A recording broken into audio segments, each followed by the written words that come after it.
Hello learners, I am Dr. Munish Kumar Bharadwaj from School of Engineering and Technology of IGNOU. Today we will be discussing about repairing materials for defects in sanitary fittings.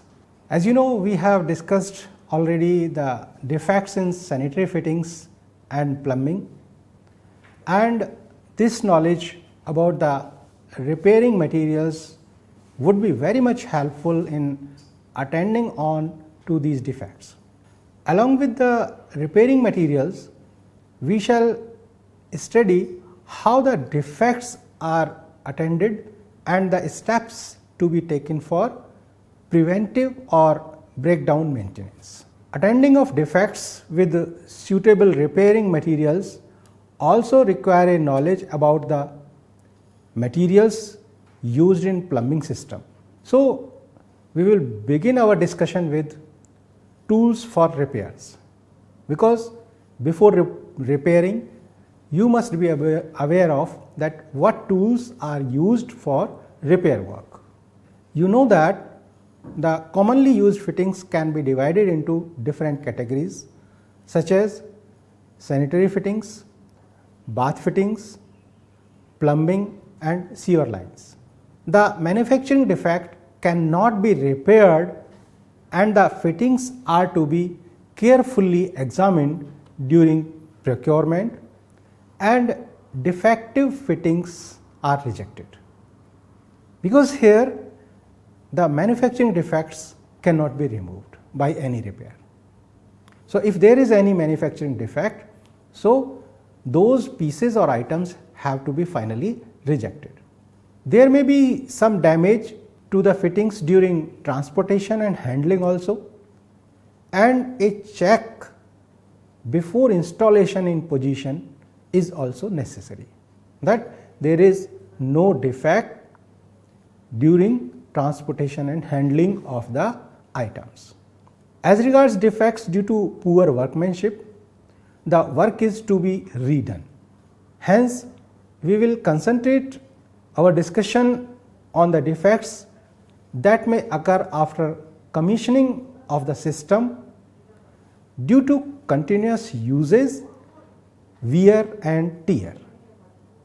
Repairing materials and tools go in hand for any repairing works, that you must have the knowledge of repairing materials as well as the tools used for repairing work. Let us first see what are the essential tools. The most commonly used tools in plumbing are utility wise, blacksmith wise, mechanist wise, pipe wise, adjustable wrench, strap wrench, then pipe wrench, pipe tongs, straight handled hacksaw, then combination pliers, half round nose, round nose, needle nose, flat jaw, side cutters, ball pen hammer, wood mallet, rubber mallet, rawhide mallet, then center punch, then pin punch, aligning punch, hollow shank gasket punch, chisel. These are some of the tools. So, let us move to the use and care of tools. That what is the use of different tools and what care should be taken while using these tools. Successful repair of any sanitary fittings and plumbing work depends to a great extent on the use of right tools and materials in the proper way and identifying plumbing problems and defects in sanitary fittings. The tradesman can decide which tool is to be obtained immediately and which one can be purchased later and which can be eliminated. Once bought, tools should be protected and kept in a diligent manner in working order so as to prolong their life. The following general rules, if followed, will add years of usefulness of any mains toolkit. What are these? Handle all tools properly.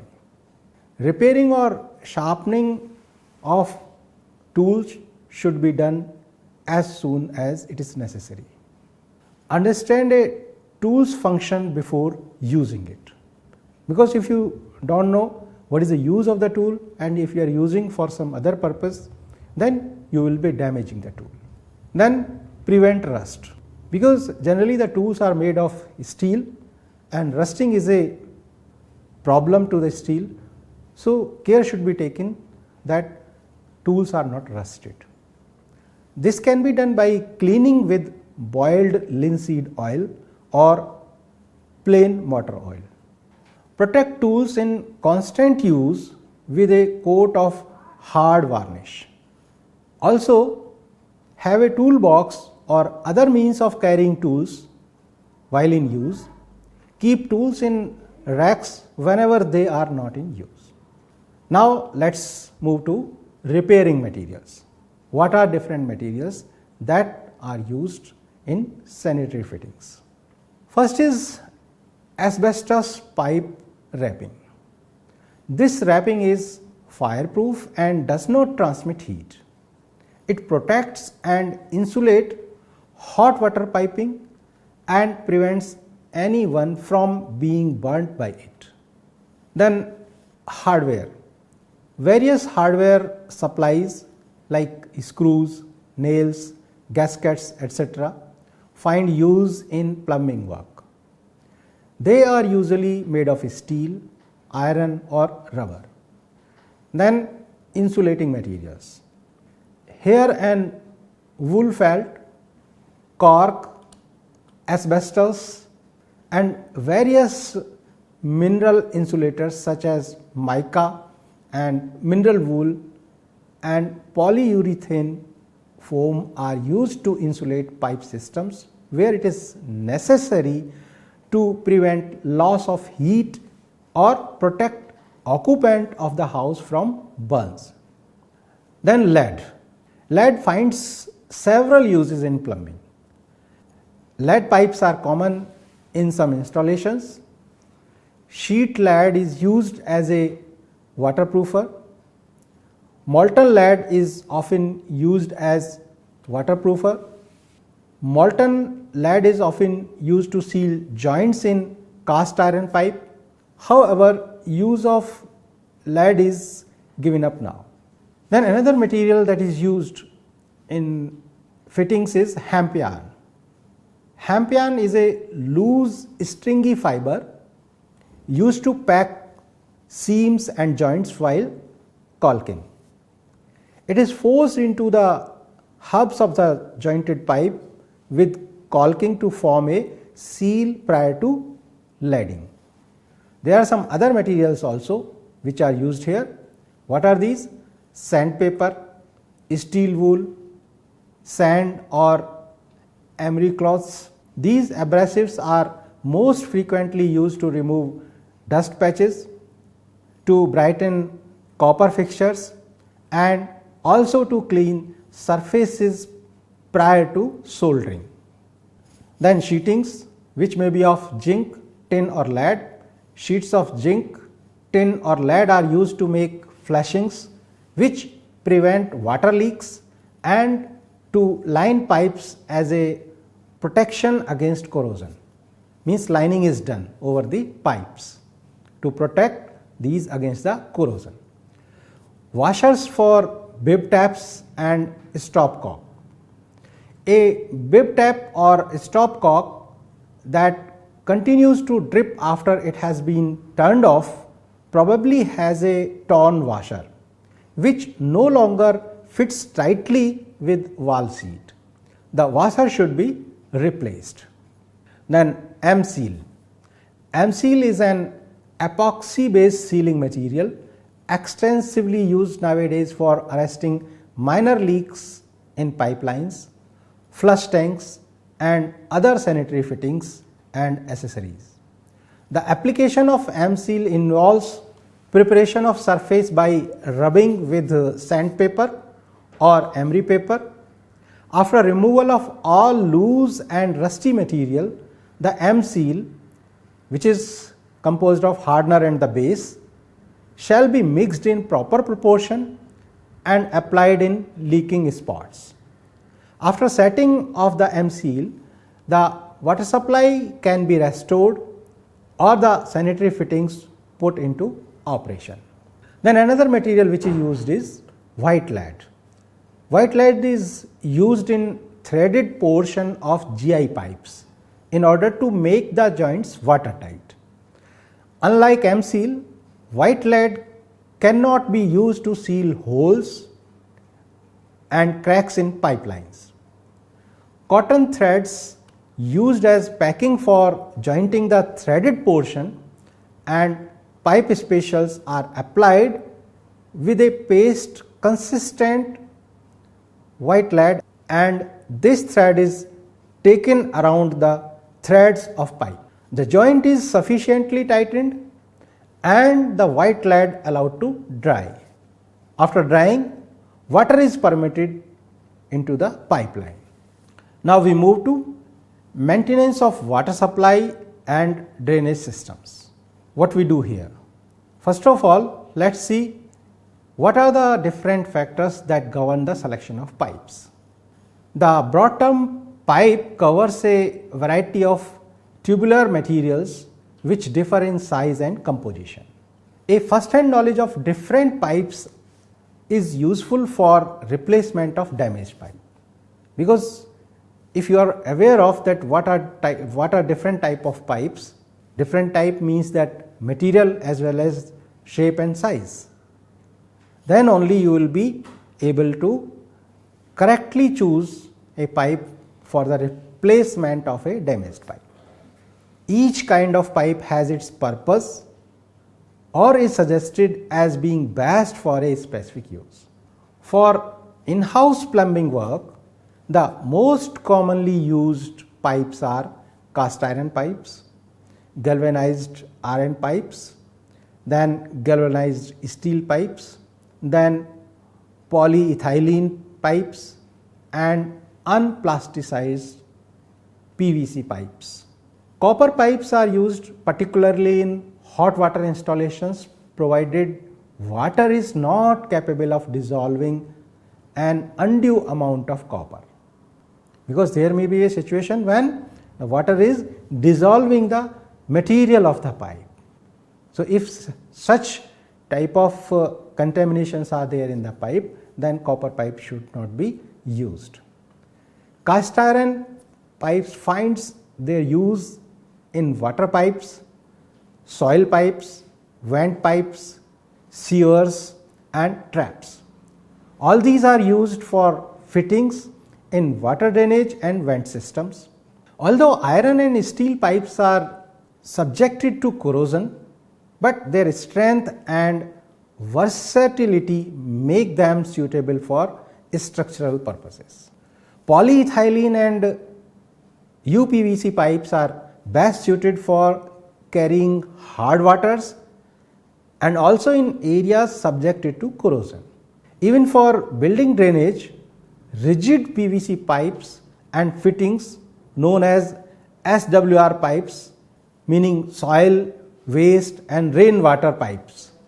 These are becoming very popular because of their lower cost and ease of handling in comparison to cast iron soil pipes and fittings.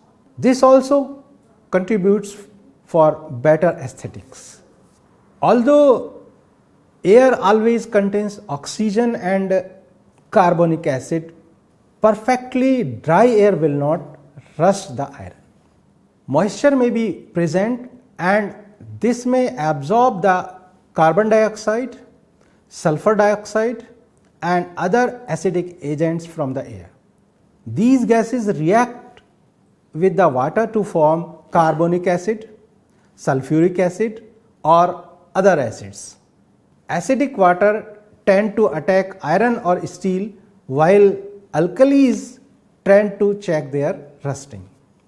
Because you know that the rusting doesn't take place in the alkaline environment. Soft waters are more corrosive than hard water. Soft water such as rainwater corrodes, then washes away the corrosion and the action continues this way. What are known as temporarily hard means those containing carbonates in solution protect the metal by depositing an insoluble coating, while permanently hard waters, which include sulfates, do not form a permanent coating. Because you know that in temporary hardness, carbonates are not soluble basically, and they, after a long use, they make a coating in the pipes. Whereas temporary hardness, which is soluble in water, basically doesn't make a coating on the pipes. Water must contain dissolved oxygen and an acid to corrode iron. These are the conditions. Means when corrosion of iron will take place, means if dissolved oxygen and acid is there in the water, then corrosion of iron will take place. While aeration reduces the carbonic acid in water, it adds dissolved oxygen, which will cause rusting if any acid is present. Saline waters are very corrosive, mainly on account of the chlorides. Heat increases the rate of corrosion. This is the effect of the heat on corrosion. That is the reason why, other things being equal, hot water line become clogged before cold water lines, and cast iron water bags produce red water and clog. It is also the reason why brass pipes are used on hot water lines, while iron and steel pipes are used on the cold water lines to reduce initial cost. Like soft water, hard water also affects a plumbing system. Usually groundwater sources found to be harder than the surface water sources, because groundwater contains more minerals. The acceptable limit for hardness in drinking water is 300 milligram per liter. Beyond this limit, encrustation in water supply pipes and structures is observed. Even though reduction in hardness by softening is desirable, in many instances it is not possible to provide softening plants for domestic water supply, especially for small communities. In such situations, what can we do? Use of plastic pipes instead of metallic pipes for water supply is desirable to prevent encrustation in pipes. Vertical soil drain or water supply pipes do not corrode as rapidly as horizontal pipes. In general, soap and grease deposits have a tendency to protect iron, but where these deposits are small and they decompose, forming organic acid, and this acid will attack the iron again. Hypochlorite of lime of bleach used to sterilize water rapidly corrodes iron. Cast iron resists corrosion better than wrought iron or steel. It makes a better drainage system than iron pipe and will depend on the quality of water it conveys and the soil in which it is laid. It is reported that some cast iron pipes in Paris, France have been in service since 250 years. So you can see their durability, and these are still in good condition. It is usually safe to assume the life of good cast iron pipe to be more than 50 years. But corrosion and the length of life of pipes are not the only consideration in choosing the kind of pipe, either for repair or for initial building. Cost of pipe and fittings, ease of installation, and availability are other important factors to be considered. Still, another point that sometimes must be considered is local buildings or plumbing codes, which vary from one extreme to the other. In cities, the whole plumbing system must be built or repaired by a licensed plumber. This is insisted on to safeguard the hygiene of the entire community as a cross connection between the protected water supply system and the wastewater disposal system is possible due to bad plumbing. This is very important point. There should not be mixing in the fresh water supply and the wastewater disposal system. It is therefore necessary that all works related to plumbing within and outside the premises are properly executed under the supervision of the authorities at all stages. Now we move to cleaning of clogged pipes. Clogging of pipes due to encrustation and scale formation reduces the flow, and hence it is necessary either to remove the encrustation or to replace the pipe so that we can restore the carrying capacity of the pipeline. I hope you must have enjoyed this discussion. We will continue further this topic in next lecture. So, thank you.